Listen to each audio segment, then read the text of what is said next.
calculer la masse atomique moyenne du bar s'il y a 20% de bar 10 et 80% de bar 11. Alors, on est en train de calculer une moyenne ici, mais on remarque qu'on n'a pas le même montant de bar 10 et de bar 11. Ça veut dire qu'on est en train de calculer une moyenne pondérée, quelque chose qu'on a déjà vu dans un exemple précédent. Mais avant même de commencer ça, on devrait savoir c'est quoi le bar 10 et le bar 11. Alors, le bar, qui a un symbole de B majuscule, a un numéro atomique, si vous regardez sur votre tableau périodique, de 5. Ça indique le nombre de protons. Et le 10 ou le 11, ça nous indique la masse.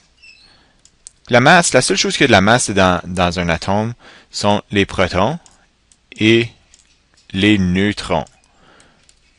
Et puis le bar 10 et 11, ça c'est des isotopes parce qu'ils sont en train de nous dire qu'on a différents neutrons. Si on a une masse de 10 et on sait qu'on a 5 protons, ben si on fait 10 moins le nombre de protons, ça fait 5, ça veut dire qu'on a 5 neutrons dans cet atome ici.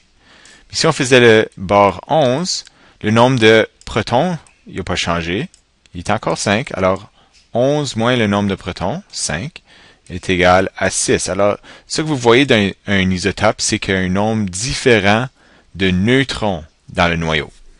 On va commencer avec l'exemple. Alors, ça nous dit 20% de bar 10 et 80% de bar 11. Alors, le 10 ici, c'est la masse de ce bar-là et le 11 de cet élément bar-là. Alors, on va utiliser le même calcul pour la moyenne pondérée qu'on a déjà apprise. Alors, la moyenne, la masse atomique moyenne dans ce cas-ci, est égale à la proportion fois la masse plus la proportion fois la masse. On peut remplir quelques données ici. Alors, on connaît que la proportion du bar 10 ici est de 20%.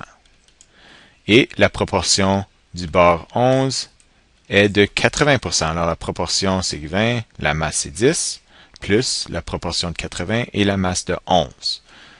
Alors, en faisant ce calcul-ci, le 20%, on le transforme en décimale.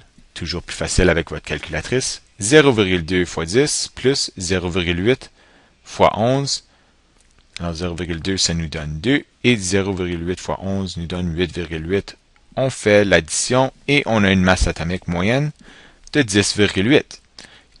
Qui tombe exactement où ce qu'on voudrait, parce qu'on a beaucoup plus de bar 11 que de bar 10. Alors, dans la moyenne, entre 10 et 11, à cause qu'on a plus de 11, on devrait être plus près ici du 11. Si on avait le même montant, on serait en plein centre ici à 10,5.